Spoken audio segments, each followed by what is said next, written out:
John.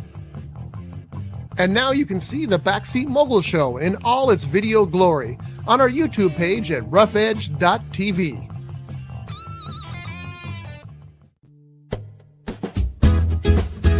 It's tiki time at Harbor Cove Cafe.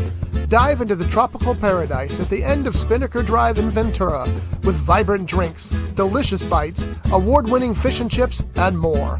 Now featuring extended hours and happy hour, Fridays from 2 p.m. to 8 p.m., Saturday and Sunday from 2 p.m. to 4 p.m. Harbor Cove Cafe, the hidden treasure at the end of Spinnaker Drive. Visit harborcovecafe.net for more information. Showbiz is a cruel and shallow money trench, a long plastic hallway where thieves and pimps run free and good men die like dogs for no good reason. There's also a bad side.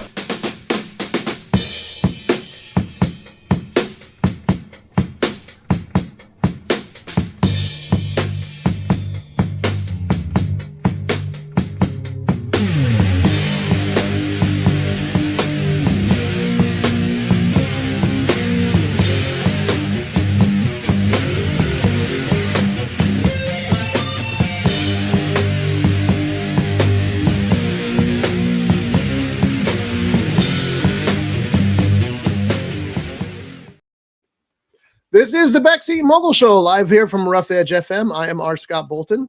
I am the Backseat Mogul. This is the show where we talk show business.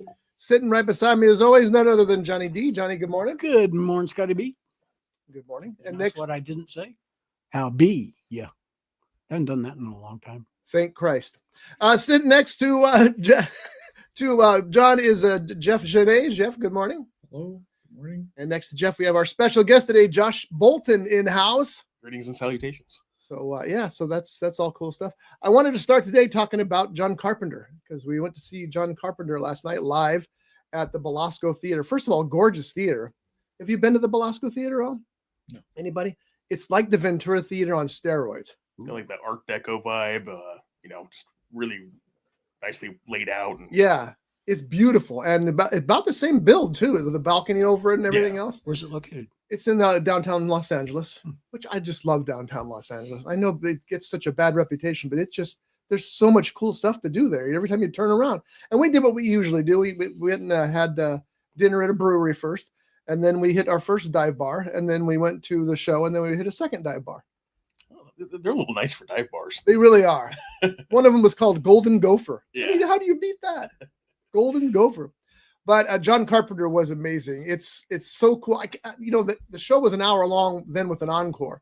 That hour went by so fast. I couldn't believe it. A lot of concerts, I'm going, okay, let's get on to the next, especially the last Iron Maiden show. Good God. Let's get on to something different, And this one, it was just awesome all the way through. Super fast show with all of his great music and clips from the movies up on the wall. He played some original stuff because he's had 3 albums. It looks like there's going to be a 4th of original music that he's done, and they played those. There's a few of those as well. I like those. Yeah, the originals sounded good. I hadn't heard them before. Happy to hear them.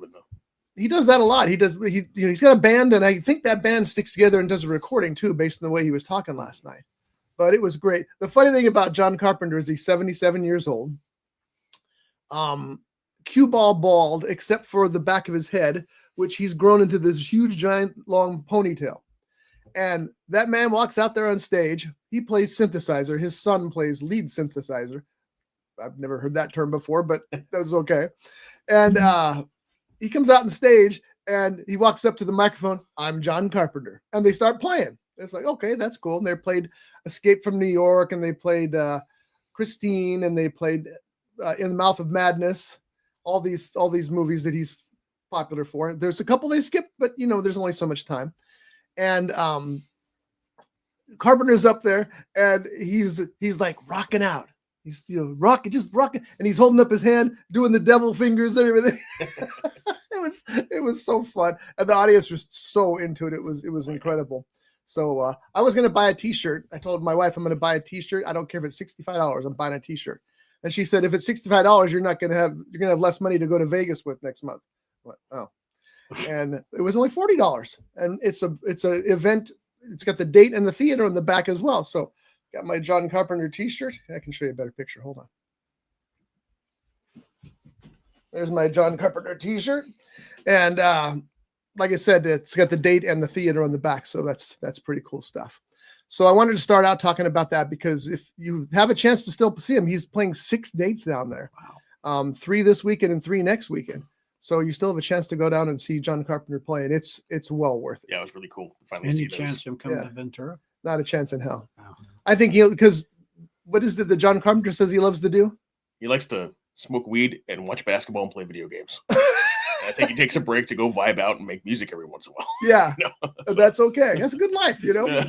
So he probably lives near there, and I think he just drives to downtown, or has somebody drive him to downtown LA and do his stuff. So it was fun though. But the worst thing about it though is it's going to cost me a lot of money, because as I'm watching those movies clips, I'm going, yeah, I got to get that in Blu-ray. Yeah, got to get that on Blu-ray. And Josh said, just get the collection. Couldn't find a collection. Oh, really? Yeah, I thought they did have one. Okay. they should have one. Yeah. Because I'm going to buy them all. I wonder if it's on that DVD now or CD, whatever it's Well, it called. wasn't on Amazon. So if it's not on Amazon, it's probably not on the What was that? deep discounts. Deep discount. Deep discount DVD. So anyway, we're going to talk about scary movies today because Halloween is next week. Mhm. And I thought I'd start by talking about 2 movies that I watch every year at this time. They're classics, both of them, and they're the movies that I watch. And the first one is Night of the Living Dead, Mhm. a movie that cost $100,000 to make, and we'll never know how much box office it got because the mob came in. This is back in the days of real film prints, and the mob came in, stole prints, and put them in theaters themselves. So hundreds, if not thousands, of sold out shows were probably mob related shows, and the filmmakers never saw a penny of it. And how many times has it been released on DVD, and how many times has it been Oh, reissued? countless. Yeah, and we've all seen Night of the Living Dead, right? Mhm. Yeah. Have anybody seen the colorized version? Yeah. It's not bad. Yeah, that's interesting. Yeah, the can't green remember. zombies I are remember kind of A little, a little off-putting, but it's, then you look at Dawn of the Dead, they're not that far off. yeah, that's true. They're blue. It's better in black and white, of course. It was, it was shot in black and white because they could only afford black and white back then. I did an interview with George Romero once when he was promoting Creepshow, and he was talking about how that was their first movie, his company's first movie, and it became the hit that it was. And even though the mob took a lot of the money, it still was a big hit at the time. And he said he and his friends were getting ready to do their next movie because this is easy. And then, of course, it never really took off for him again, except in the sequels and what have you. All the other films that he made kind of he became a household name. Yeah. But the box office kind of slipped after that, which was too bad. He also talked about how they got in trouble once shooting a movie, not this one, obviously, but they were shooting a movie where somebody was supposed to jump off a building. So they just stuffed the dummy and threw it off. They didn't tell anybody. So the police showed up, had a little conversation with them about, you kind of let us know. Yeah. What's going on. The thing about George Romero that I remember the most, though, that dude was big.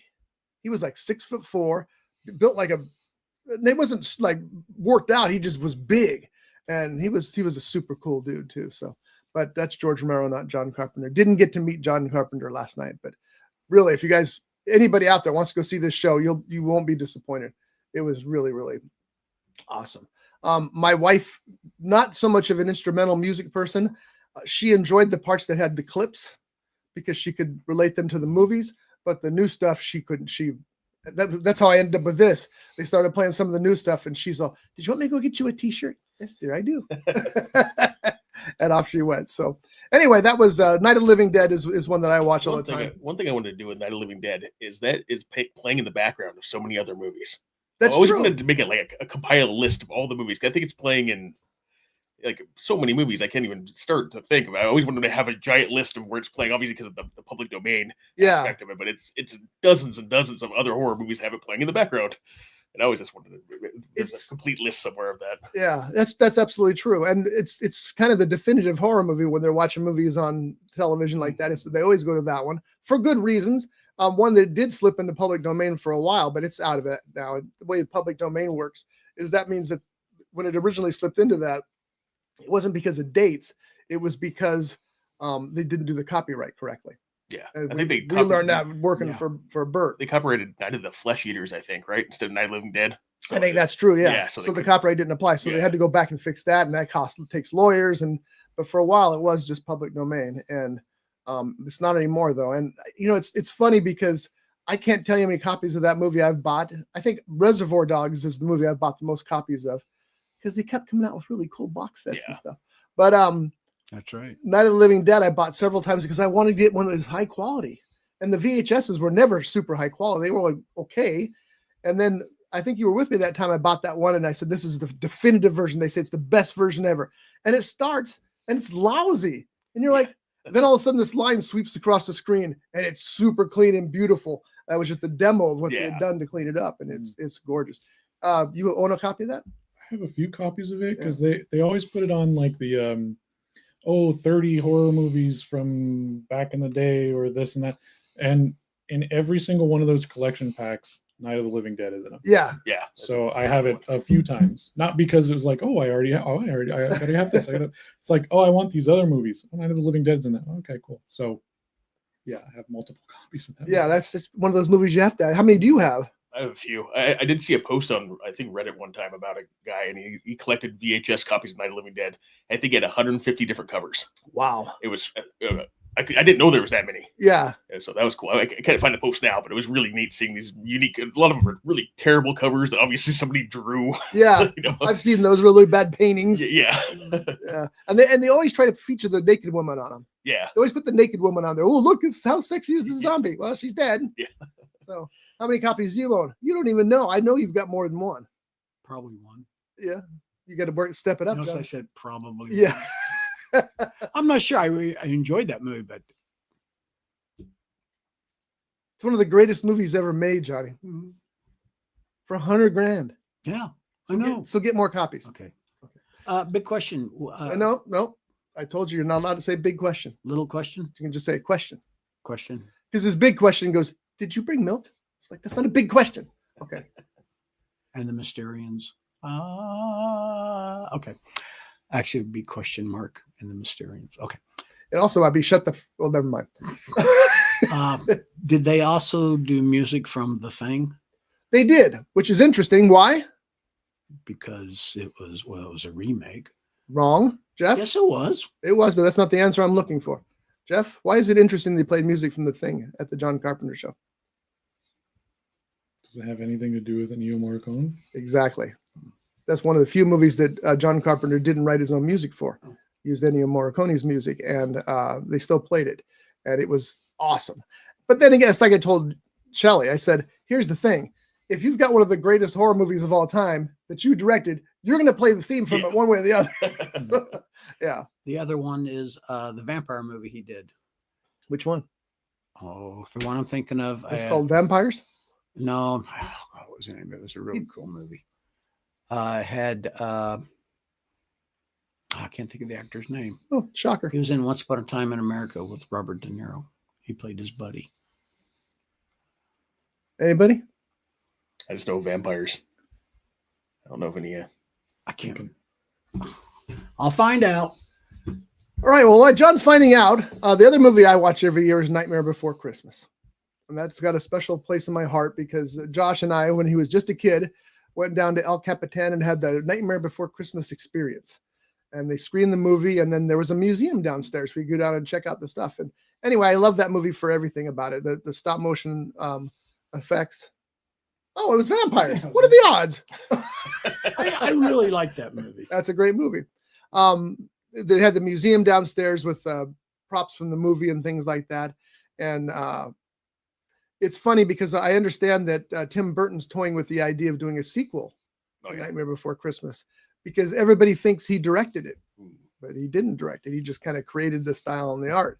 And Henry Selick is the one who deserves the credit for that movie. And I think Danny Elfman a lot too. Yeah. I think that Danny Elfman score is terrific. So those are my two go-to Halloween movies every year, amongst others. And we'll talk about some of those as well. Josh, what do you got for your Monster Squad is a must watch. Monster Squad? Yeah. I watch that every year. Since I've been with Andrea, Hocus Pocus has made its way to the list, which is a pretty entertaining movie. It really is. I like the sequel too. I didn't really grow up with it the same way she did, but I can see why I still enjoy it. That was her. That was her Night of the Living Dead. Yeah, exactly. Creature from the Black Lagoon. Gotta watch that. There you go. Yeah, so just those, and then Halloween Nights for Halloween. So yes. Don't talk so fast. I can't write that fast. That's good. That's one of the things he played last night, and Josh was a little pissed because they started. John Carpenter says this is the theme from the movie I'm most known for, and he didn't play it at the end. I thought that would have been the encore or something, the closer, but he right in the middle of the show, and he starts playing the theme from Halloween, which is legendary, right? People are leaving, going to the bathroom and stuff. It's like, what the hell's wrong with Stay you? for that one, That's when you stay for. Exactly. It's not very long. You can wait it out. Yeah. So that was kind of weird too. Jeff, what about you? Halloween movie classics that you watch every year or try to? Halloween classes that I watch every year. Okay. Blair Witch Project is something I try to watch every single year. That's one of my favorite horror films. How many times have you seen that?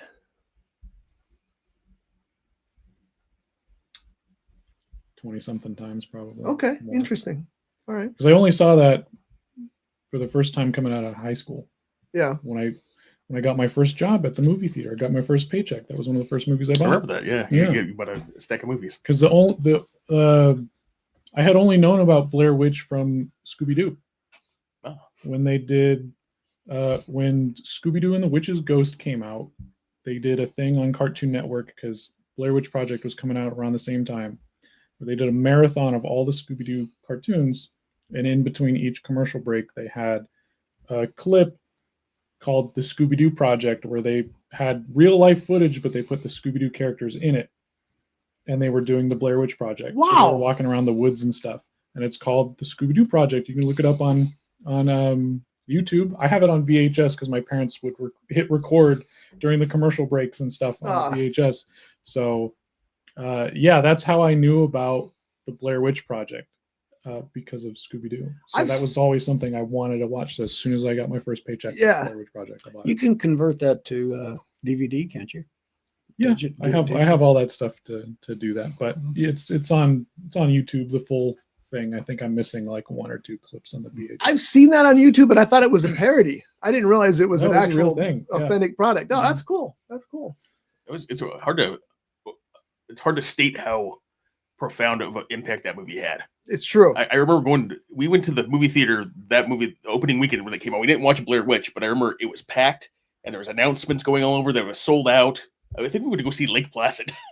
It came out the same week, but that movie was truly a phenomenon. It's one of the greatest marketing campaigns of all time. Yeah. It just really is. The way they built that movie up and hid the Scooby-Doo thing, brilliant. I'd hire that marketing team in a heartbeat. Mm-hmm. So, and it was because it was a $1 million movie, I think, budget wise, like and it grossed like almost 200. Yeah, that's a big freaking hit. So, so Blair Witch, and what else? I always like to watch The Shining. Yeah, Shining 2. I haven't done that the last couple of years. It's been kind of difficult to do like all of my horror movie like standard watches because of Alice. Sure. But usually nowadays we're watching the Scooby-Doo films and stuff around Halloween and whatnot. Yeah.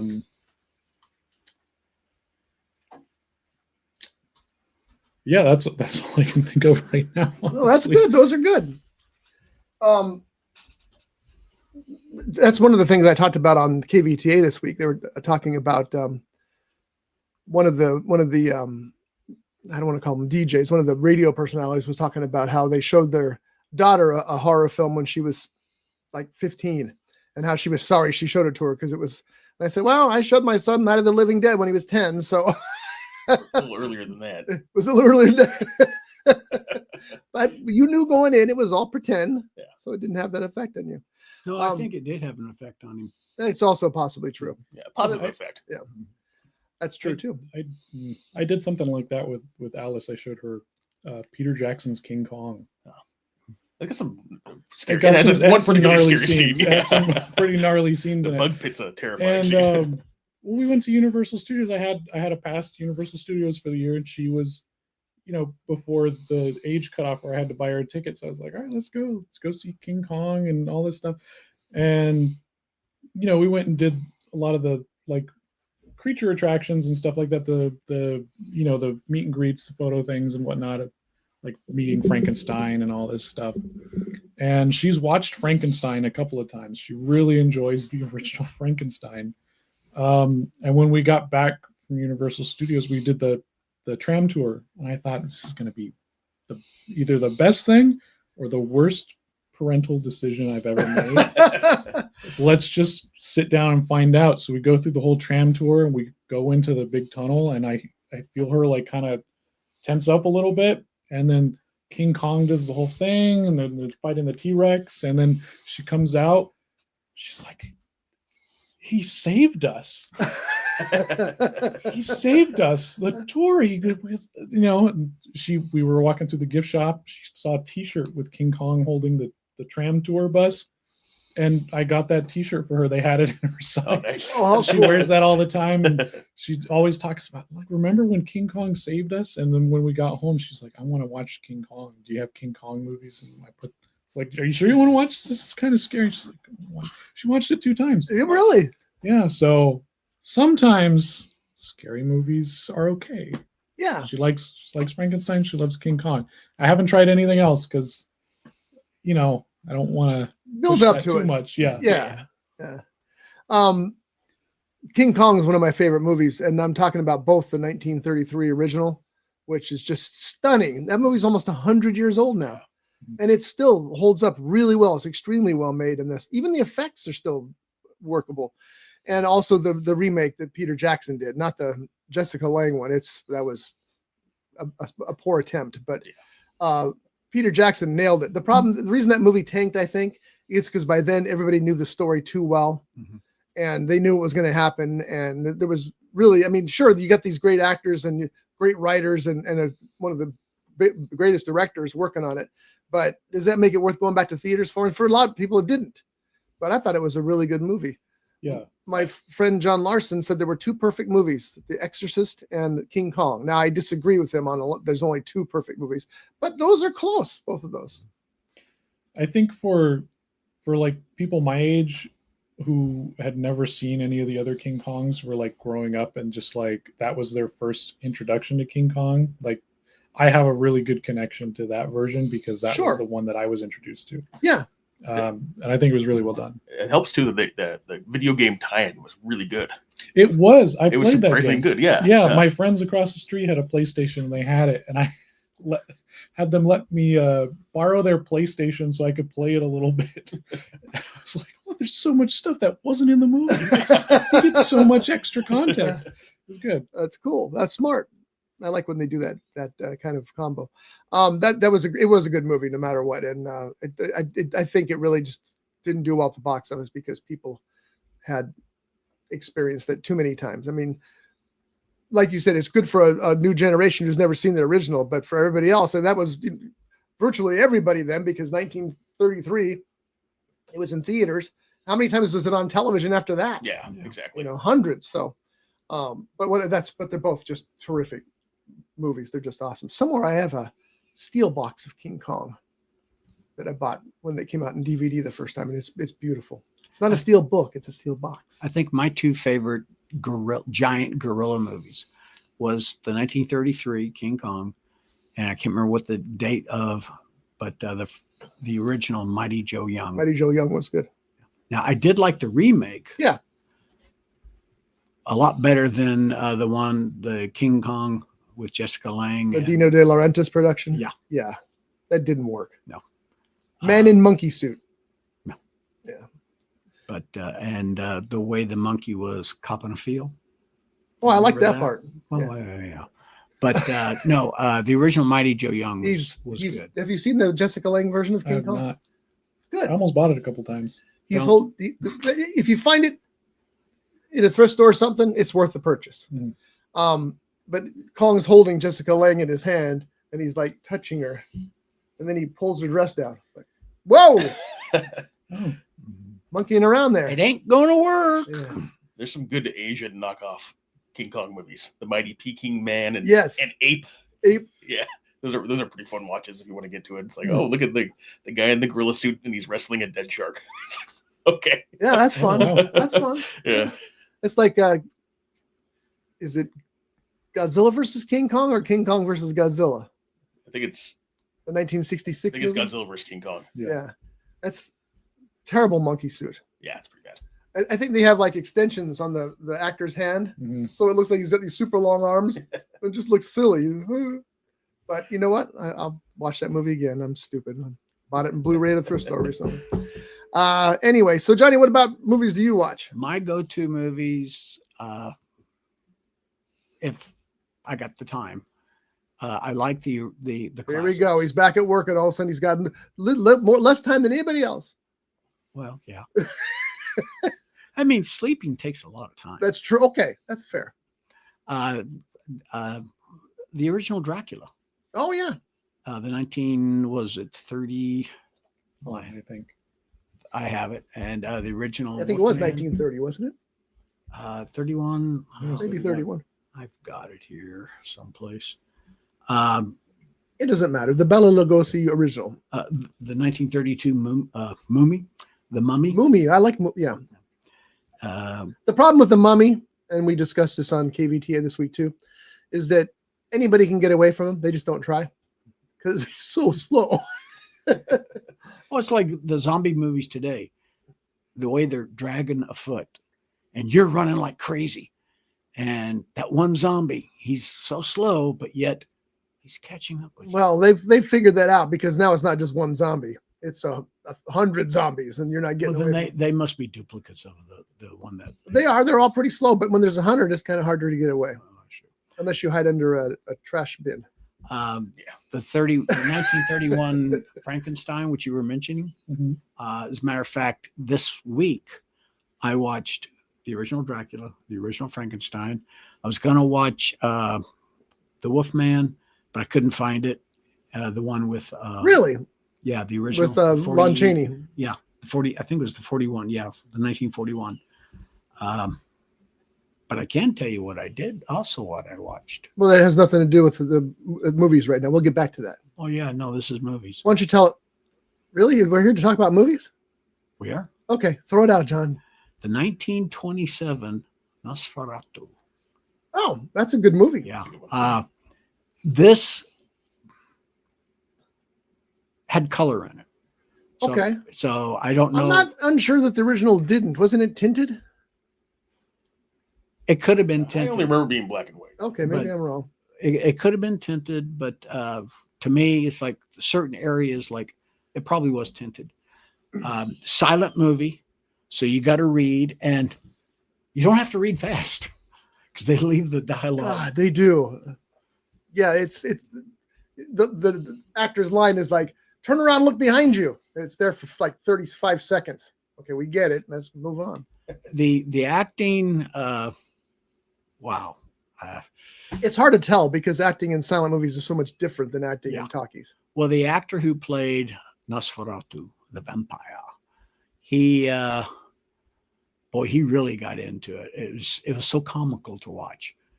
As a matter of fact, everybody in this movie was very comical to watch, and I'm sure they were trying to make a very serious movie. Well, and it was then. Imagine that, you've never seen a movie before because it was early enough that you could have never seen a movie before. And that's your first movie? That scared the living crap out of you. It's funny, a lot of those old classic horror movies are pretty funny. Like Yeah. Frankenstein, he's like smoking cigarettes and stuff. It's really funny. The actor who played Van Helsing in Dracula also played one of the professors in Frankenstein. Because I'm going, that's the same guy. How long was that Nosferatu? Do you remember? I don't know, 70, 80 minutes, something like that. I'll tell you right now. There were only about like 12 or 13 of those like text bubbles that would pop up. But I remember one that stuck out to me was when he's showing Nosferatu the picture of his wife, and the text bubble that pops up is, "Wow, what a neck." And of the 12 pieces of dialogue that you chose out of this whole like hour and something, that's the one that's important enough to end up on there. I'm like, I remember that. Sticks out to me. Don't you wish you could go back in time and see what the audience's response to that was? Yeah. Did they laugh? Were they gasp? Or because again, it was a fresh art type then. Yeah. I would love to go back and watch an audience experience that because for us it's difficult. Yeah. I watched the Dr. Jekyll and Mr. Hyde that you gave me Mhm. from 1920, and I thought I can watch this. It says 67 minutes runtime. I'll get through it, no problem. It's completely silent, but it's not 67 minutes. It's like an hour and a half. So the box is wrong for starters. And then Well, that's just like what I just pulled up on this, not the 27 Nosferatu. It said the running time was 63 to 94 minutes. yeah, because it's been cut so many times. Depending on version and transfer speed. Yeah, that's why you got to find the version that there's a definitive version floating around there somewhere. Yeah. So, but it was John Barrymore, I think. Yeah, John Barrymore played Dr. Jekyll, and it's not a great print. Completely silent with a score that is just music played in the background. It really has nothing to do with what's going on in the movie. And those lengthy title cards. Mhm. The thing I noticed that was interesting is that in this movie, whenever a character walked on screen that was a major character, you got a title card that had the character's name and then the actor who was playing him in the bottom. And I don't remember seeing that before from that era. It was like the opening titles, but Yeah. it only happened when they first walked on the screen. And it's very well acted as far as the silent movie thing is concerned, because it had to be different. You don't get to use the dialogue, you have to use your face. So sometimes it seems comical because it's so overdone. But man, that's a haul getting through those movies. The main actor who I can't remember what his character's name was, because they use German names. And Probably Helmet. yeah, thank you. No, Hutter. I can't believe that Helmet was even close. No, it was Hutter. He goes to Nosferatu's castle because Nosferatu wants to buy the house that's across the street from his. Now he hasn't seen a picture of Hutter's wife yet, and that's where when he does see it, he goes lovely, about the neck. So it's funny that you mentioned that. Wow, what a neck. Yeah. And I'm looking at this actor, and do you remember the movie The Vampire Killers? Or Sure. Me, but I think you're Fangs are in my neck. yeah. Yes. Well, Roman Polanski. yeah, that guy, the character Hutter, looks so much like Roman Polanski, or maybe Roman Polanski looks so much like him in that movie. That's interesting. One of my favorite, speaking of the Roman Polanski movie, one of my favorite lines is where Wow, what a neck. no. Where he holds up a cross. This one character holds up a cross on a vampire, and he goes, "I'm Jewish." Yeah, that's The right. vampire says he's Jewish, so the cross doesn't affect him. I haven't seen that movie in a long time. Have you? Any of you seen that movie? The Roman Polanski vampire movie? No. No, I haven't seen it. Oh, it was Roman Polanski, his wife Sharon Tate, and I don't remember who else was in it. But it was not really a bad movie. I think the only reason I really watched it was because of Sharon Tate. It's considered a minor classic, but it's just mainly because it's Polanski. Yeah. Anything he touches, usually probably the wrong phrase to use. Now there's two more. There's two more Nosferatu movies I want to see. I want to see the first one that Klaus Kinski did. That's good. It's a weird one. Very. Klaus was great though. Yeah. Now- Klaus is great. And then- He also did a sequel to it, which did not do well. He played the same character. But I'm not interested in that one. But I also I want didn't to know see, that. I'll have to look that up. and I also want to see the latest Nosferatu. That's good. Now I know the latest one is on Prime Video. Mhm. I don't know about the Klaus Kinski one.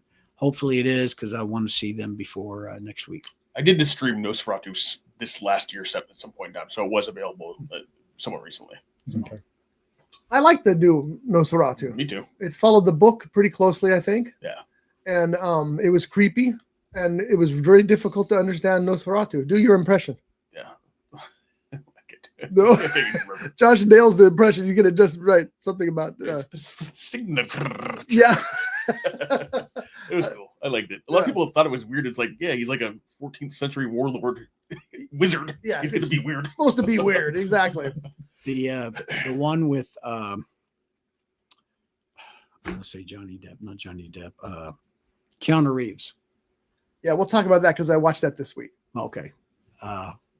Gary Oldman one. Yeah, that's what I'll say. Gary Oldman was so great in that movie. But like I said, I like the classic horror movies. one movie that I haven't seen it in years, but one movie when I was a little kid, it was back in the late 50s, I think it came out, maybe early 60s. Frankenstein, 1970. Oh yeah, That movie scared the bejeebies out of me. I had a nightmare that night. Is it a hammer? Is it the Hammer one? I don't think it's Boris Karloff is in it, Oh, okay. and I don't think it's a Hammer movie, but it's just a Frankenstein-ish Yeah. sequel, not sequel even, but story. And I always, as a kid, I was watching it on Seymour, the horror host out okay. here, and he would always play that movie, and I would watch it terrified that 1970 was getting closer. But I do remember I go to sleep and I woke up.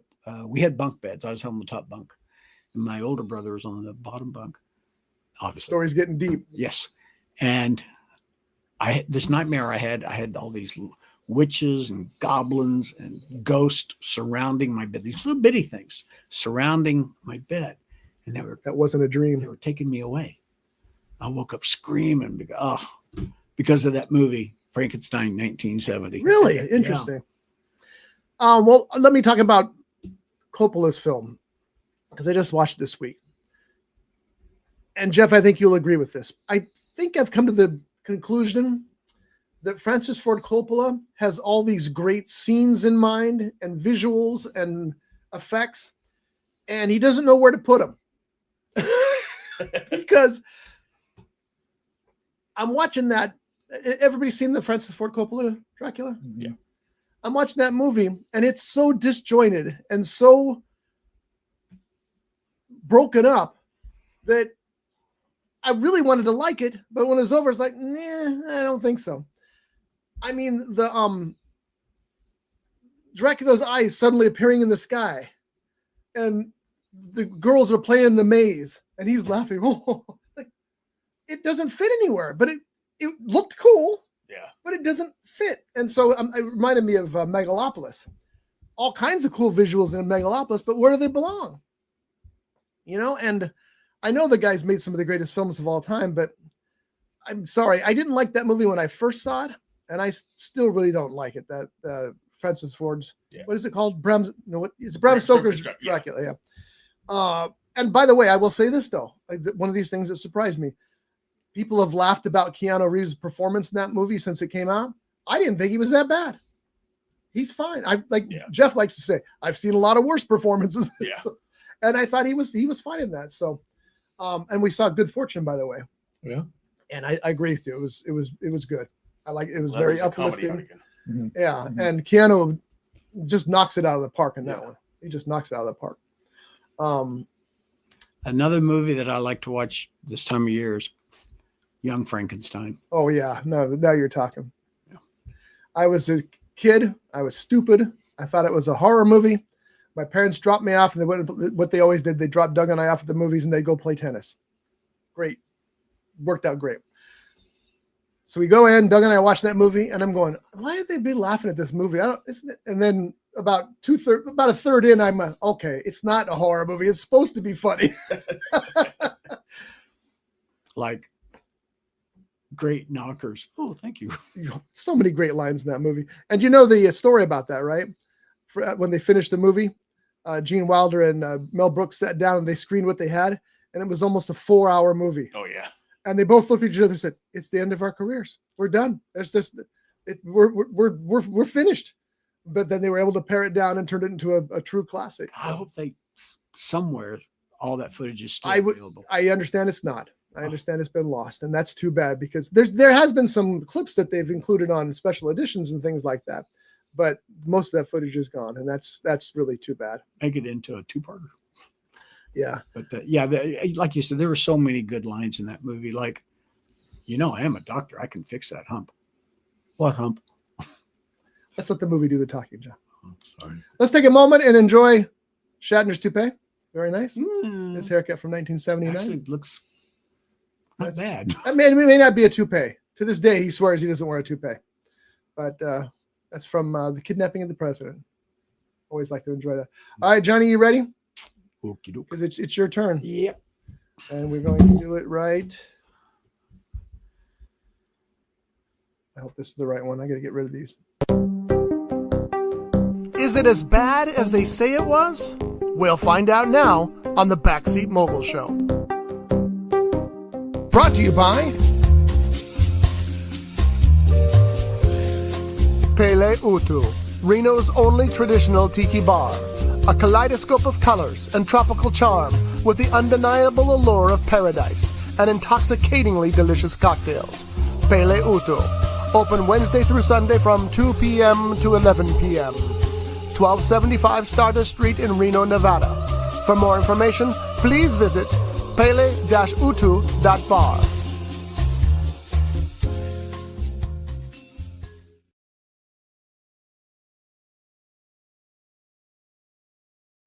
All right, so it's time for is it bad as they said it is, and it's Johnny's turn to tell us. So, Johnny, what movie have you chosen for? Is it as bad as they say it is? Well, I went to I Googled pretty much bad movies. Cheater. And, and I chose one that was came out in 1975. As a matter of fact, it was released here in the States September 10th of 75 by Allied Artists Pictures Corporation. I don't even know if they're still around. What's the name of the movie? It's called Mitchell, Mitchell. It was directed by Andrew V. McLaughlin. That's a good director. Yeah.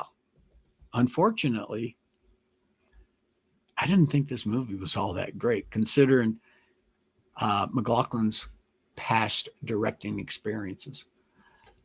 It starred Joe Don Baker, who's the main character. He played Mitchell. It had Linda Evans. Do you remember her from Sure. The Big Valley And I remember her from Dynasty. and Dynasty? And those guys don't remember her at all. That's how aging works. John Saxon, John Saxon, I know you guys know. Martin Balsam. Martin Balsam. Here's my impression of Marty Balsam. He's falling down the stairs in Psycho. Oh, Yeah. That's a good impression, right? Okay. And this one, Merlin Olsen. Really? Yeah. Football player.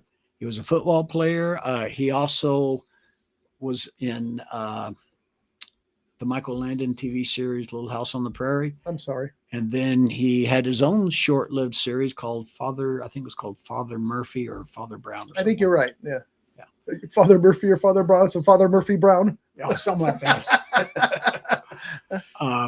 The plot on this movie was a trade union lawyer named Walter Denny kills a burglar. Now, Walter Denny's played by John Saxon in his house. Only an unorthodox plainclothes detective named Mitchell believes that Denny is guilty of something more than self-defense. So when you watch the movie, go, oh, yeah. According to Rotten Tomatoes, the synopsis says a big city police detective hunts big-time drug traffickers and falls for a call girl. Yep. Okay. And, well, John Saxon plays the guy that kills the burglar. And Martin Balsam plays a guy who is running drugs for the mob. And another one of the actors that's in it that I'm sure Scotty will recognize the name is Harold J. Stone. Nope. Really? If you saw him, you'd go, oh, yeah. Oh, sure. Yeah. Google Harold J. Stone. You may recognize him. It had a really good cast. Okay. So what doesn't work about it? The story. The story. It just bounced around too much. The directing, I was quite surprised. His name was on it, but I don't know if he actually. Well, he made as many hits as he made bombs. Yeah. He was that kind of director. And Here's some reviews from Rotten Tomatoes. The action film Mitchell, released in 1975, was one of the worst movies I've ever seen. I struggled to get into it and found it difficult to follow the plot. The film felt incredibly lackluster. And then the John R. on Rotten Tomatoes says, watch the MST3K, that's Mystery Science Theater 3000, right? Version on YouTube. Not sure a theatrical cut would have made it any better. Joel and the bots made it bearable. What are Joel and the bots? Those are the characters. commenters. Oh, they're the ones from Mystery Yeah, Science. yeah. Okay. they're the ones that are at the bottom of the screen. Yeah. One thing I did like about it was there's a couple of songs that were written and sung by Hoyt Axton. Now, For the movie or yeah, well, I don't know if it was for the movie, but they were in the movie. Well, yeah, it was for the movie because one of the The title song is called Mitchell. Yeah. Might be a clue. But yeah, it just, if they were to remake it today, I'm sure it would be a lot better, especially with today's technology. Based on that synopsis, they've remade it many times. But I mean, I'm watching this one scene where it has to do with a helicopter that's towing a yellow canister, like a oxygen canister or something like that, because they're going to slam it into a boat they're chasing to take out the fly bridge or whatever they call that on a boat. And I'm thinking Batman, the TV series with the shark and the helicopter. Do they have any shark spray? No, they didn't have that. Bat shark spray. Bat shark repellent. Yeah. Yeah. But Some days you just can't get rid of a bomb. I mean, if you want to watch if you want to watch the movie for the actors that are in it, yeah.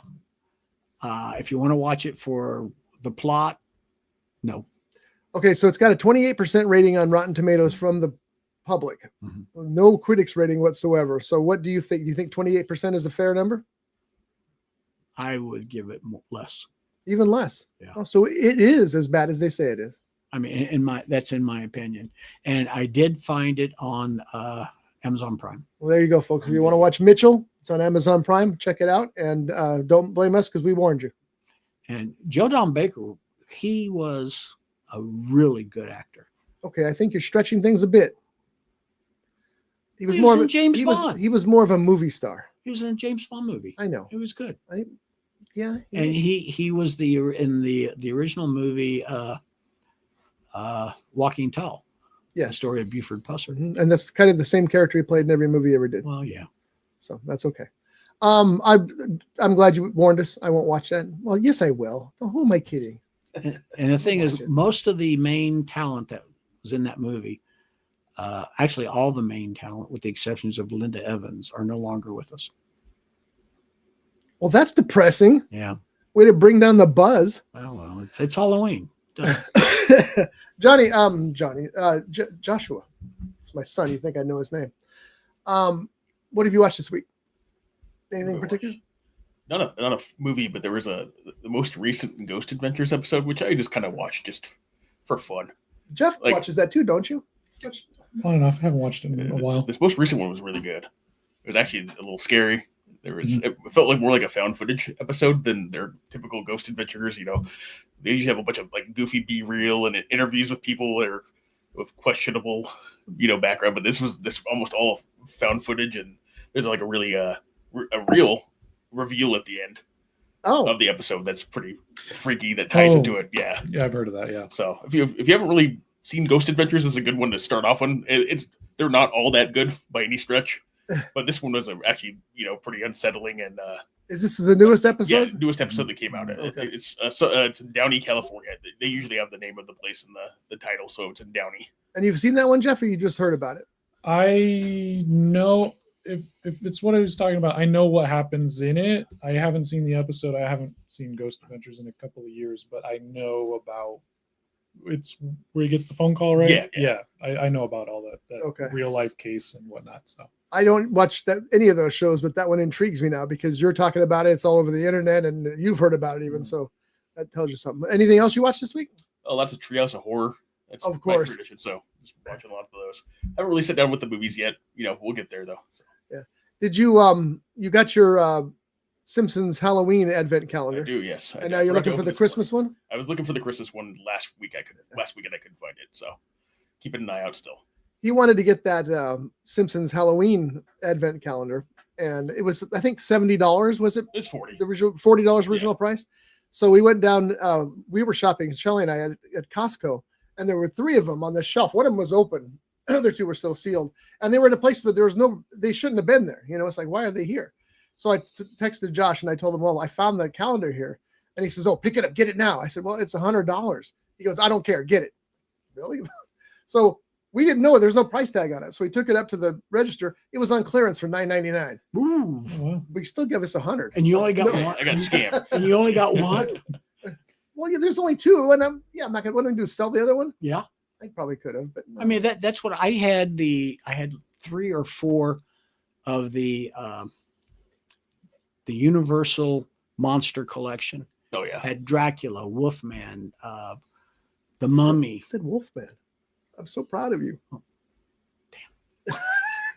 And It's usually the Wolfman. Creature. All 4 in this box. And I bought them at Toys R Us. I got them on clearance. They were, like, I was between $9 and $15. I bought 3 or 4 of them. One of them, I put them on eBay. One of them, a guy from England wanted it so badly. I made over $500 on that one. Oh wow. There was a secret to that. There was an additional piece or something in like 1 out of every 7 boxes. Oh yeah. So all of a sudden that thing became a lottery. I don't remember what the additional thing was. Was it additional figure or something? But it wasn't announced in the box anywhere. You just had to open up the box and get lucky. Yeah.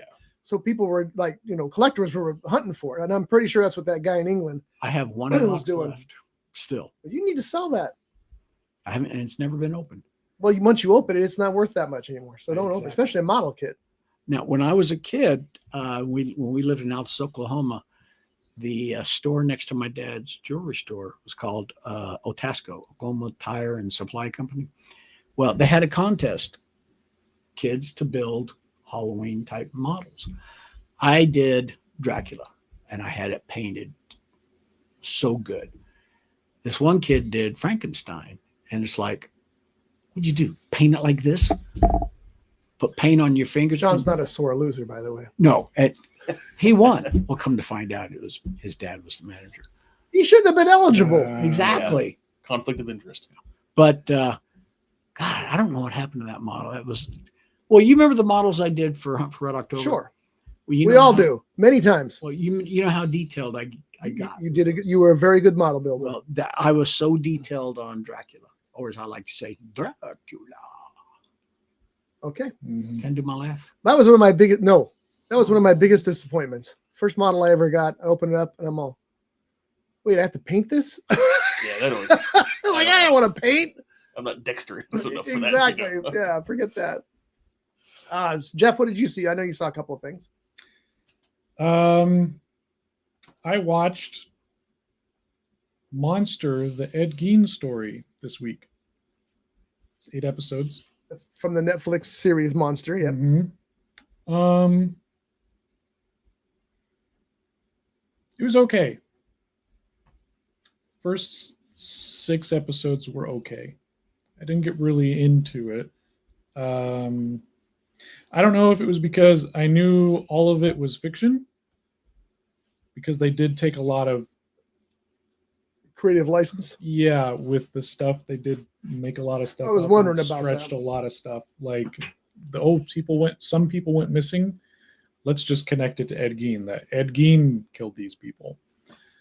But I think the last 2 episodes were my favorite because they went to some interesting places, whether they were true or actually the whole last episode wasn't true at all, but I think the last 2 episodes were interesting, and those were probably my favorite of this series, but the rest of it was just okay. I think that Yeah. does damage when they, I understand why they do it, because they're making an entertainment show. They're not making a documentary series, but it does damage because people will watch that and think that's the truth. Yeah. It's like too many films out there, well, that's not what they said in the movie. Well, it's a movie. Yeah. You don't, it's like the people who complained about Pocahontas. Well, it didn't really follow it. Well, it's a cartoon, and it's the singing rabbits had no problem with that, but the history's wrong. It's nuts. Well, a lot of people at work were telling me about it. They're like, "Oh, Jeff, we know you're into this stuff. Did you hear about this guy? I didn't even know about this guy. Did you hear about all the stuff he did?" Well, actually, he didn't do all. He only killed 2 people and dug up 40 or more people or whatever. And they're like, "Really? Well, the show he's killing all these crazy. No, he didn't do that." So there are people who are believing this is fact, and I think, like, especially with the serial killer things, like I know the previous 2 shows that are from this series with the Menendez brothers and the Jeffrey Dahmer. Mhm. Like a lot of the people who were victims of that or were relatives of victims or whatever, that stuff's still very real to them, and Mhm. like there's a delicacy that needs to be taken with this sort of topic. And at the end of the day too, like the real life stuff is always more, how they say, more stranger than fiction, you know. And I think that would have gotten them a more compelling story too. That's just my opinion. Now, Ed Gein is reportedly the guy who Psycho was based on, Mhm. loosely, of course, and also Texas Chainsaw Massacre, right? Yeah. And for what reasons? Well, just because for Psycho is the psychology of like the whole mother thing and how he dressed up in like a woman's suit to kind of get closer to his mom. So that part of it, and then the Texas Chainsaw Massacre was just because he made furniture out of people. That's a pretty good reason. Yeah. Okay, now you said he dresses up in his mother's clothes. Isn't that the same thing that? It was. Psycho. It wasn't her clothes. Oh, is her skin? Hey, Yeah. my bad. And that's why we said it was compared to Psycho. Yeah. If you Yeah. were paid attention, you'd have heard that. I've been But- doing notes. In the show, they do touch upon that. They'll like go back and forth between Ed Gein and like, okay, here they're making Psycho. So they'll talk about Alfred Hitchcock and like how he made Psycho, and then the whole thing with Anthony Perkins, which that all was fabricated as well. I guess I just found out that Osgood Perkins, the guy who directed The Monkey and Longlegs, is Anthony Perkins' son. Isn't that wild? I didn't know that, but apparently he came out and he was like, yeah, this show sucks because they did my dad wrong. Like they said a lot of not good stuff about my dad. I That's thought not that true. the two Hitchcock movies they did, despite the fact that the actors they're both hit jobs, and I didn't like that about them. I thought, no, but when Hitchcock left Hollywood, he was revered like no other. Yeah. Mhm. And to come up with these stories about, I ain't buying it. I'm just not buying it, you know, because I hear the good stories, like Mel Brooks' story about Hitchcock. He was worried when he made High Anxiety because he parodies the Birds. And he said he went to Hitchcock and asked for permission, sent a letter, you know, and Hitchcock invited him. They were on the same lot to lunch. Excuse me. And so, one more time. And then, so I don't know if they went somewhere, if this was catered to Hitchcock's bungalow, but Mel Brooks said they went to this place, and Hitchcock said, I hope you don't mind. I took the liberty of ordering for you. And first thing to come out was like salads and breads, and then appetizers, and then lobsters, and then steak. And Mel Brooks he goes, I'm sitting there with Alfred Hitchcock. I kind of tried to keep up, you know? So then they're drinking champagnes and all this stuff. And when they're all done with the meal, Hitchcock said, well, did you enjoy your meal? And Mel Brooks said, yes, very much so. Thank you. And Hitchcock goes, Garcon, one more time. And the salads came again. And it started. And I go, well, you know, you look at Hitchcock and you can see that happen. But what a brilliant mind that guy had. Oh, yeah. That's why, like I said, I think those two movies are hit jobs, and I don't like either one of them. Yeah. And especially one of them, I think, even perpetrated the myth about the cold water in the shower, which used to piss off. What is her name? Jamie Lee Curtis's mother. Genet Lee. Janet Leigh. Yeah. When people would tell her that story, she would get mad. She says, by believing that story, they had to put cold water in there in order for me to act shocked is an insult to my acting talent. Yeah. That never happened. And she would get mad about that. And I can see her point. You know, this story comes out the door, they put freezing water in. No, they didn't. And she would tell you that and get mad at you if you brought it up. So, you know, it was brilliant direction. It was brilliant acting. And I got to tell you, the first time I saw Psycho, I was so disappointed. But I didn't see it until, you know, we were about to the new era of serial killers with Friday the 13th and things like that. And I probably watched it 5-6 times before I saw the scene at the end with the morph face. Oh, yeah. I don't know how I missed that. Well, I do, because I had a tiny little TV screen. But when he superimposes his mother's face across, or that whatever it is, it's terrifying. Great, great movie. He was a great director. Yeah, one of the best ever. But I can't remember him in it. It seems like almost Nope, every he one was of in his it. He movies walks he across did. the street with That's his right. dogs Oh, as she's okay. leaving town. That's right. I mean, what was that one he did where the people, they're on a ship, it sinks, and they're in the Lifeboat, the movie Lifeboat. He's in that one, but it's a picture. It's like an ad in the newspaper, and it's him in a suit. Yeah. I think he stopped doing that maybe after Psycho or something because he realized it was a distraction. He said people were spending more time looking for me than they were paying attention to the movie. And I can see how that could become a problem, you know? There's still directors that Does he really do it subtly in Rope? Because Rope's just in the apartment. Mm-hmm. And I think his outline. Oh yeah, that's right. Is on the city the cityscape. Oh, that's funny because in the TV series he did, you would see his profile, and then I think he walks away and his outlines on the wall. Yeah, on his series. That's right. Yeah. Speaking of that, you got the Alfred Hitchcock collection. Yes. Okay. Did you watch any of those silent movies? I not yet. No, I'm just curious. I don't have your. Oh, I thought you did. No, I have no. You sent me a list to compare to the ones I got, but I don't have it. You want to? Well, not yet. Let me see which ones I need. Okay. Because I will. Well, I'll just give you the whole. Because I want to have all of Hitchcock's films. I mean, they're just impressive. Because I think there's 20 in there, and some of them are silent. Yeah. And you got a collection also, don't you, Jeff? I have a couple of your movies, on my desk. No, collection of the Hitchcock movies. Oh yes, I have a collection of 14. Okay. So anything else you saw, Jeff? Yes, I saw It last night. Oh, now which version? Yeah. The 2017 version. Okay. And have you finished the book yet? I am about 730 some pages into the book. So you're maybe halfway through. Yes, because there's like 1,300 something pages. So yeah, I'm about little over halfway. Okay. Yeah. Well, so Warner Brothers Studios, they are doing this special 4-day tour for Halloween, where they every night on this 4-day thing they're playing a different film. So night 1 is It, night 2 is It Part 2, night 3 is Conjuring, and night 4 is The Conjuring Part 2. They take you on a studio tour in their little trams where you get all the horror history of the lot. You get to have themed food and drinks and whatnot that are based on the movies you're there to see, and then you get to go cannibalism movie exactly. Yeah, probably not a good idea. And then they screen you into the movie with an introduction with a special guest, and then you see the movie, and then they kick you out. You do the rest of the tour. That sounds like fun. Yeah. Sounds like fun. Yeah. So we get there. They told us to arrive at about 4:30. Our tour starts at 5. We got there at like 4:15. My wife and I get into the gift shop and we're like, we have some time. Let's look around in the gift shop. And then they're like, everybody in your tram is leaving right now. Oh, it's 4:50.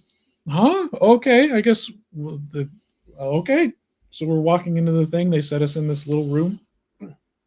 They do the introduction video for the tram tour. And then they're like, all right, everybody, come on. We're going to get on the tram tours now.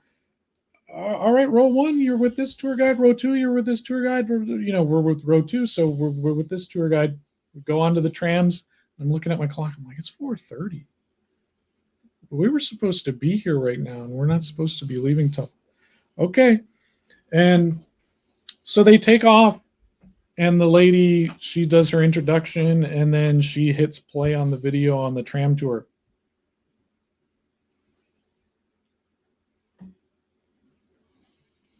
Oh, sorry, there's no audio. Oh. So she does it again. No audio. Does it again. No audio. She pulls over. She's like turning off the bus, turning back on the bus. And we're sitting It's like us this morning. Yep.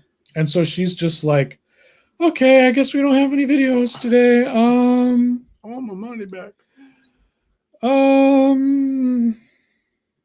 Over here in this building, there's some people, they see a ghost over here in this building.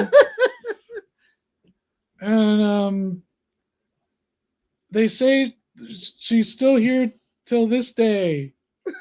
She's trying to remember the video is what she's doing. Wait, who's here till? Wait, what? Someone saw a ghost and they. okay, over here in this building, they've shot Annabelle, and everybody says Annabelle's still here till this day. And I'm like, Oh boy. Annabelle, the ghost that's in the doll is here, or the doll that you guys made? I don't know. Over here, this fire station, the one day the water tower was gonna fall on it. And my wife and I are looking around. We're like, where's the water tower? And then like 20 minutes later, we pass the water tower. It's on the other side of the lot. We're like, what? She got ahead of herself. How is that possible? And then, so she kept telling those stories like, there's a ghost over here.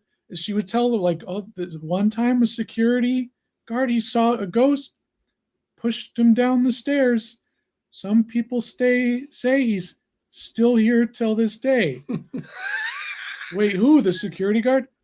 The security guard. So not the other. But like every story she told where like someone saw a ghost, they would always die at the end. So like when she was saying, one time I was walking down the street here and I felt someone walking behind me, I turned around. There was no one there. And I leaned over to my wife and I'm like, did you die though? You know, like, and then the kicker of the whole story she was telling, the whole tour, she was telling the story. She said, somewhere in this studio here, people see the ghost of Clint Eastwood. And Clint Eastwood, it doesn't make sense why his ghost is here because he only worked here a couple of months on his movies, and his remains aren't even close to here, which is really weird. Especially for him. Yeah. And I looked at my wife, I was like, Clint Eastwood's alive. And the people behind us just start laughing. I'm like, so I take out my phone, I'm looking, I'm like, no, he's still alive. He's still, but like the whole night. Yeah, I know. I'm like the whole night. We were just like, and my wife's like, did you enjoy tonight? I'm like, no, I didn't enjoy tonight. I found out Clint Eastwood's dead. Like, so I'm wearing my shirt today, Clint Eastwood in memory. But like the whole time, I'm just like, this tour was so rough to get through because she depended too much on that. Yeah. On that video. Yeah, but like, you know, she kept saying too, she's like, I'm really not this bad, guys. Like, don't be mad at me. And I'm like, you're just making it worse by saying every 30 seconds that like if you've done all the other tours, just revert back to that or improv or something. Just it was You'd bad. think they'd be trained to do that technology. Yeah. Have a script, you know, anything. But so she pulls up to drop us off at the theater, and the guy walks up to her. He's like, dude, you got 30 more minutes. You got to keep going. And she's like, what do I do? What do I do for 30 minutes? Yeah. Like, just take the long way around. I don't know. And so she pulled up her mic at that point. So she starts driving around and it's completely silent. I look to my wife. I'm like, dude, she's not saying anything. Is she just going to drive around? And then I realize she's had her mic up this whole time. She's been talking about different things. And only the front people can hear her. And I'm like, hey. And she's like, oh, sorry. I promise I'm not this bad. And then she goes on to the story. I'm like, oh my God, I would have liked to have heard whatever, who was here till this day. I don't know. So then finally, like, we get through the tour. She drops us off. Did you tip her? No. But like a lot of people complained on our tour bus. So my wife and I, we got this little snack stuff and whatever. We hung out and did the photo ops. There were a lot of influencers there, so they were like taking 45 minutes at each thing, and I was like, dude, I just want to get one picture. Yeah, I just want to get one picture. And then they're like, they got to get prettied up, but they're doing it right in front. And I'm like, come on, guys, like just step to the side for 1 second so I can snap this makeup off stage. Yeah. That's funny. So like we did that. We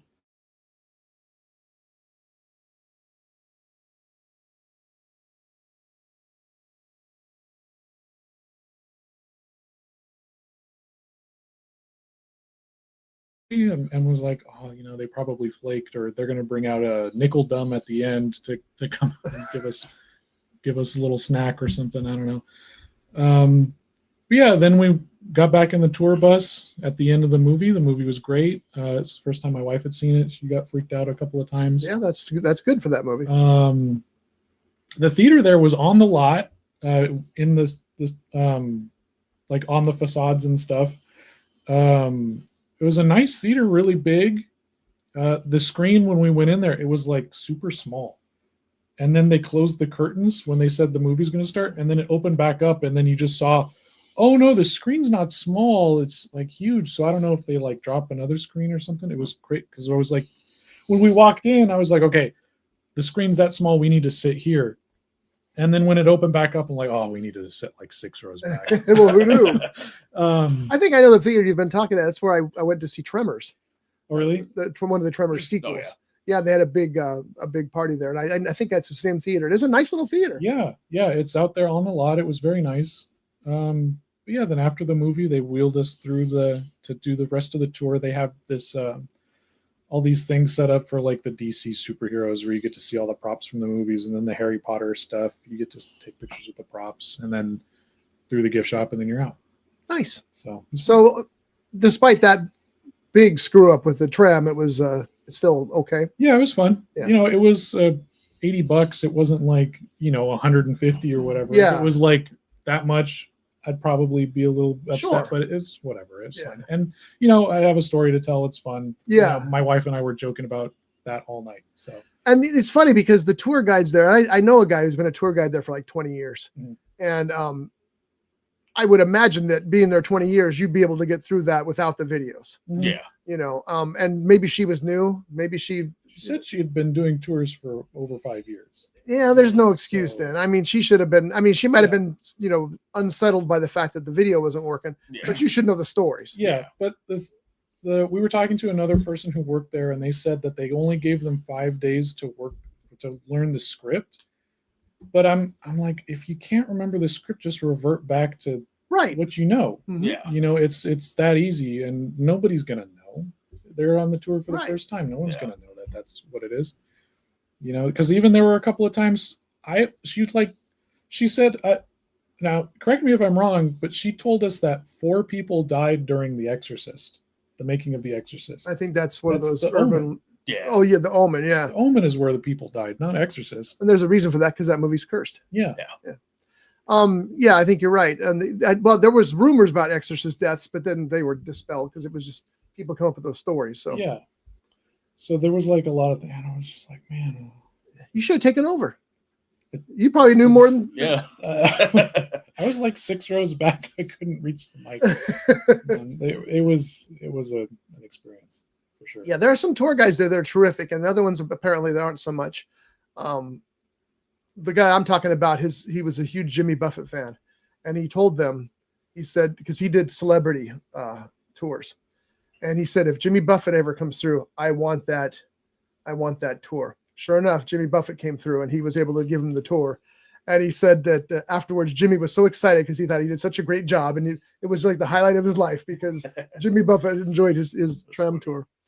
I went down to Universal Studios for the home video release of Earthquake. And it was the same kind of thing. It was early in the morning. It was like 7:00 actually. And we met for the tour, and all these journalists milling about, and then they load us up on the trams. Well, as we're heading down the tram, the tour guide, she's talking about how this major earthquake just occurred, and she just wanted us to be aware of it because there's significant damage down below, and it's all part of the show, because of the earthquake thing.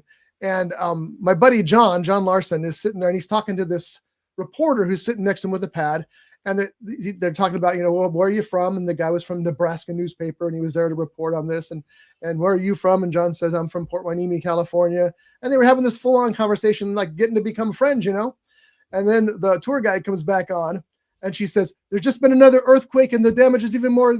And we've been told there's another one upcoming. Suddenly, that tour guide throws his notebook over the tram, screams, gets up, jumps past us, and leaps out of the tram and runs away. And like every car had these journalists. Yeah. And I thought, John's sitting there talking to a plant the whole time. It was so awesome because it's like, But that was the best thing, though, is as cool as that was, because I thought, oh, I'm in this production. I didn't even realize it, But we pull up, and they have the press tent sitting there, just a awning, not an actual tent. And many of the press people are already sitting down there, and Charlton Heston's talking. And I'm all, oh my God, I'm seeing Charlton Heston in the flesh. This is pretty damn cool. Yeah. And he was talking about earthquake and what have you. And then they took us through the ride. That's what it was, the earthquake ride.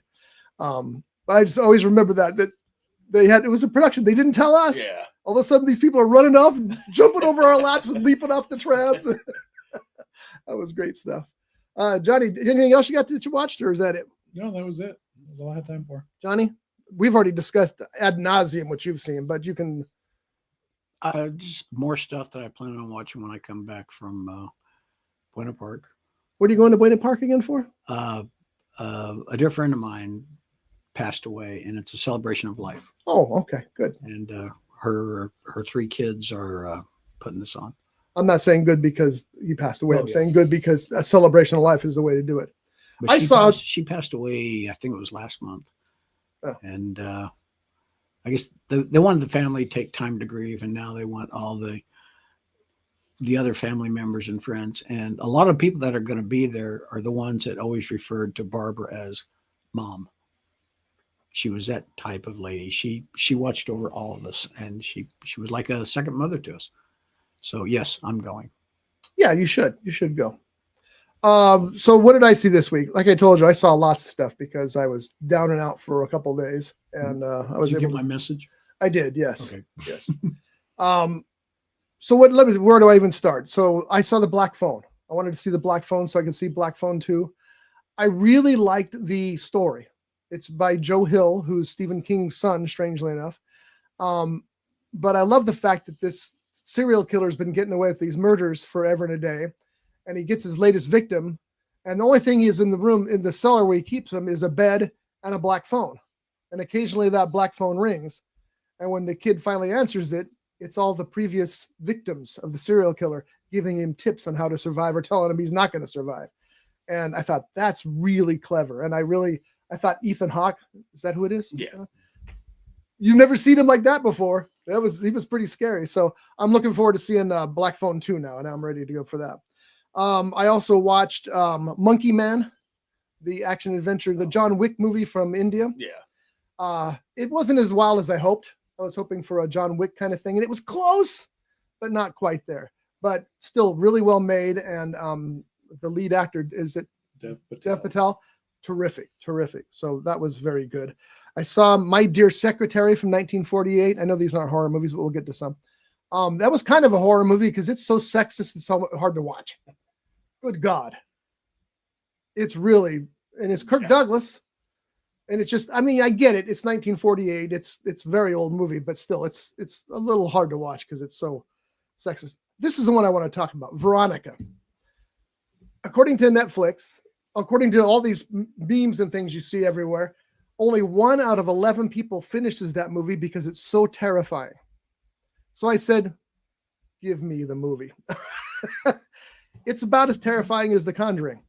Yeah. It's not that scary at all. Great marketing campaign talking about Blair Witch Project because it made me watch it. I would have never watched it. Spanish language film. And I guess it's from a series called Sister Death series. Are you guys familiar with that? What is the Sister Death series, Jeff? I don't know. I just know that that's what it is. Yeah, I've never seen any of the other films other than Veronica. And do you agree with me? It's about Conjuring level scary? I don't really remember anything of it, so I would There's your answer. disagree. Yeah. It didn't stick with me as The Conjuring did. So Oh, okay, yeah. So because it seems like a Spanish language Conjuring series, and there was just nothing terrifying in it. But what a great marketing campaign! It got you to watch it. So would I recommend it? There's better things to watch out there than that. Don't fall for the marketing like some fools do. I didn't watch it. No, I was talking about me, Johnny. Oh, okay. We talked about Bram Stoker's Dracula. This was the thing I watched in the middle of the night because when you go for a colonoscopy, you got to wake up at like 2 a.m. and drink 64 ounces of crap. That sounds bad. No, it becomes crap. It's a compound that you have to mix with Gatorade, and you have to drink it slowly or you puke. And if you puke, you got to start all over. Yeah. So I'm sitting there. What am I going to do? So first of all, the power went out. I'm all, dear God, the power's out. What am I going to do tonight? But because I had to be up from 2 to like 4. So the power finally came back on, and I was thumbing through the movies, and I came across a movie called Kill Chain. It stars Nicolas Cage. He's not the main star in it. He's the biggest star in it, but he's not the main star. And it's one of those movies that you might just throw away if you're thumbing through it because it sounds so standard. But it was such a linear movie in the way that it told its story. I kind of liked it. And it's about this guy who owns a hotel in Mexico, and these hitmen are chasing this woman who stole their money, which is a good reason to chase her, into this hotel. And Nicolas Cage is there, and is the owner. And then these other people come in about 2/3 of the movie, and he's able to keep the first group away from her. The second group comes in, they're not looking for the girl, they're looking for him because he used to be a hitman, and they're down there to hunt him down. And things go on from there. I don't want to give anything away for it because it was way better than I expected it to be. It's dirty, it's grimy, it's a cheap looking movie, but it was pretty interesting all the way through, especially when you're drinking lemonade crap from the doctor. So now it's Kill Chain. Kill Chain, yeah. Is that on Prime? That was on. I don't remember where I saw it. Might have been Hulu. It sounds interesting. I finally watched Interstellar, which I thought was pretty stellar. It's an awesome movie, and so many people have told me how great it was that for the first half hour, I'm all, it's okay, but then things kick in, and it was really good as well.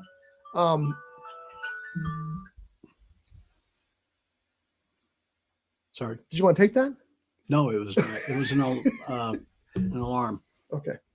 And then And it alarmed us. I watched a movie. Yes. Did I tell you guys about not Scared to Death? Yeah, Scared to Death. Did I talk about that last week? Bela Lugosi? No, I don't think so. I watched that movie, Scared to Death with Bela Lugosi. It's from 1941 or something like that. And it's about this woman who has a dark secret and some people who want her dead. And the strange thing about this movie is that it's told, I may have talked about this already. She narrates the movie even though she's dead.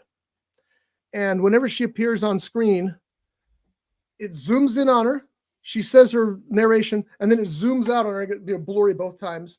And that's her, then goes to the next segment. Lugosi's in it, and he's Lugosi. It's worth watching just because he's in it. It's only about 60 minutes long, 65 maybe. But this is the kind of movie that you want to show people when they say they don't make them like they used to. And I always tell them, you're not thinking right, because the movies you remember from that era were the good movies. Yeah. There were still tons of bad movies that you've forgotten about. This is one of those bad movies that we should have forgotten about. But, thrift store for $3. So I bought it and watched it, and it was what it was. But anyway, that's all I got for today. Next week, we will, it was going to be November. So is there something you guys put on Halloween night that I know we talked about the movies we try to watch, but there's something you put on for background, or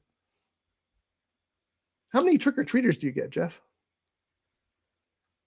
None. The last 2 years we've gotten none. Really? Yeah. I know John gets none. A lot of people, they go to these, what they call trunk or treats. Yeah, I hate that. Matter of fact, today or this afternoon, the YMCA is doing a trunk or treat, and they're supplying all the candy. I don't mind it if it's an addition to. Yeah. But trick-or-treating door to door should remain. Yeah. Did you take your daughter trick-or-treating? Nobody decorates on our street. Nobody turns any lights on. Like our street's dead. Our whole neighborhood's pretty much dead. Oh, wow. So we do the trunk or treat thing because that's like all she's got. That's all she's got. Yeah. Even my parents' neighborhood, they get maybe 3 a year. I mean, theirs has been dying over the last, 10 or so years. We've been at 3-0 until last year, and we got 6. We were thrilled. We got 6. Yeah. That's awesome, But we all, now that Josh is living next door, we decorate outside and inside, and hopefully we'll draw some more kids this year, because I love that. I love the kids showing up in costumes and what have you. Yeah. Yeah, because I'd love to decorate, but I just don't bother because It's not as there's nobody there. Yeah. It always feels weird when you're the only one doing it too. It's like, come on, guys. Yeah. You know, when I was a kid, I can remember going out trick or treating. We didn't have the fancy pumpkin candy carriers. Yeah. We had either pillowcases Yep, that's what we used. or There's pillowcases too. the strong paper grocery bags, the big ones. And we'd fill them up, not once, maybe twice. And then oh God, when was it? When that guy supposedly, I'm not sure it was real or not, he put poison in a pixie stick and at Halloween and said that, gave it to his son and said, oh, it obviously killed his son. Yeah. And he says that his son got it trick-or-treating. Well, supposedly he actually did. Now, I don't know if that is a true story or That's the It is true a- one. it is That's a the only true one that story. happened. It was. I was going to say I don't want to shy people away from examining their kids' trick or treats because you should. Yeah. But the level of that happening is so minimal. It's Yeah. ridiculous. That was It's- he did it to his own kid. Yeah, he it was- he it was- pla- it he was- planned it. yeah. Yeah. And then I can remember when they used to say, bring your candy to the hospital, we'll x-ray it. Yeah, I think they still do that. They were putting razor No, they blades in weren't. apples. See, that was another rumor. That was one of those things that never really happened. Hey, when Is you it guys were okay to kids- X-ray your food? That seems more dangerous. Yeah, it's true. Well, Yeah, you got a radioactive apple. Yeah, exactly. yeah, but if there's a disease in there, radiation will eradicate it, That could be true. or it'll make it. If there's a disease in my candy, I don't want to know about it, especially if it's No. something I like a It's Kit gotta- Kat. When you were a kid, what was your favorite treat to get? Snickers. Josh, Butterfingers. Jeff? Depends on the day. If I could choose right now, probably Whoppers. Like Whoppers. Oh, Whoppers. Yeah, that's good. For me, it was popcorn balls, homemade popcorn balls. You like the balls part, especially. Oh yeah, because they were big. Like, not going to go there, but I'm talking about people would actually Yeah. make them. I mean, some grocery stores sell them already. It's made, not the same though. but I used to, when I was a young adult, I used to make them, and I would give those out with candy. And I stopped doing it when people that I knew, I would give their kids the popcorn balls, and if the trash can was out by the street, they'd throw them away.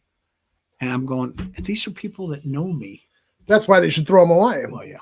But that's when I stopped making popcorn balls.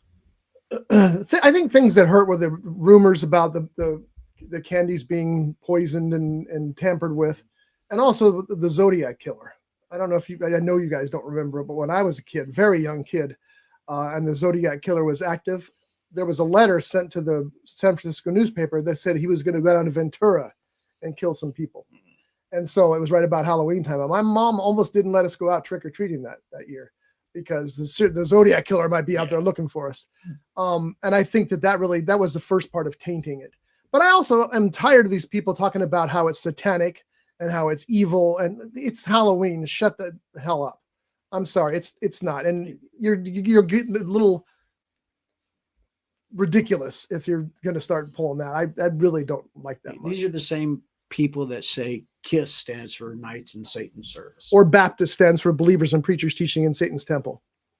See, Oh, two I can play didn't know that that game. one. No, I made that up. Oh, okay. Because when they said KISS was Ooh. Knights in Satan's Service, I said, well, then Baptist Right. must be Believers and And Preachers in Satan's Temple. Obviously, it was not. You were talking about that movie, The Person's Dead, but she's narrating it.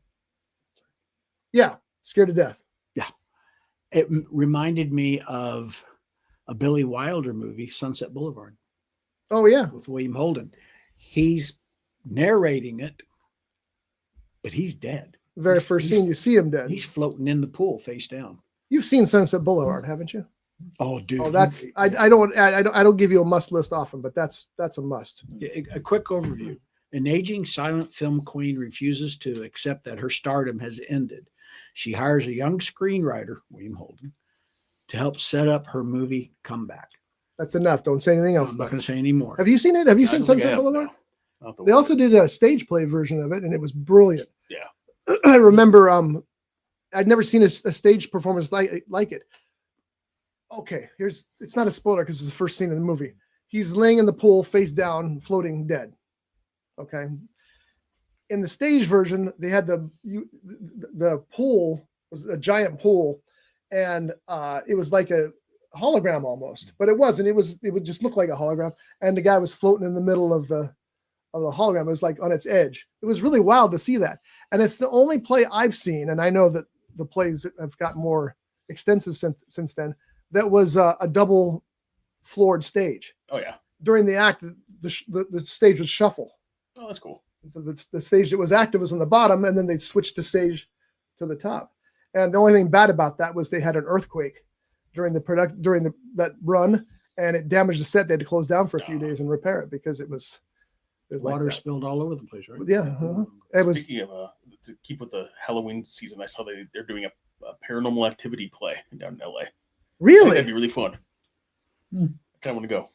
Is it audience interactive? I have no idea. It would have to look be. into it more, but it sounds pretty fun to me. Yeah. It actually would work too with how those movies are laid out. And, right. So that would be fun. Yeah. Anything else for Halloween? Anybody? Yeah, I'm pulling it up here. Give me just a moment.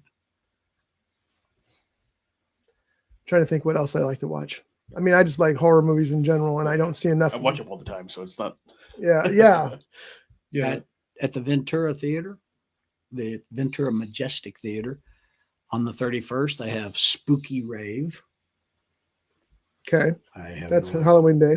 Yeah. It's a rave party, so you wear a costume. That was the thing that surprised me at the John Carpenter show last night.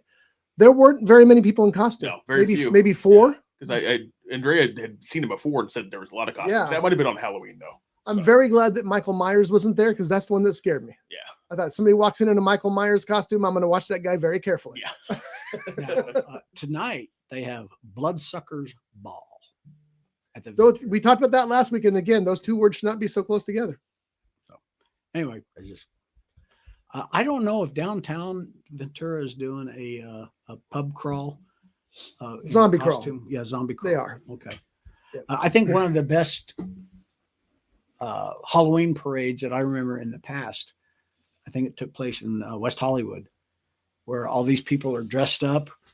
So Kiss decided, in full makeup, they joined the parade. And nobody knew it was actually them.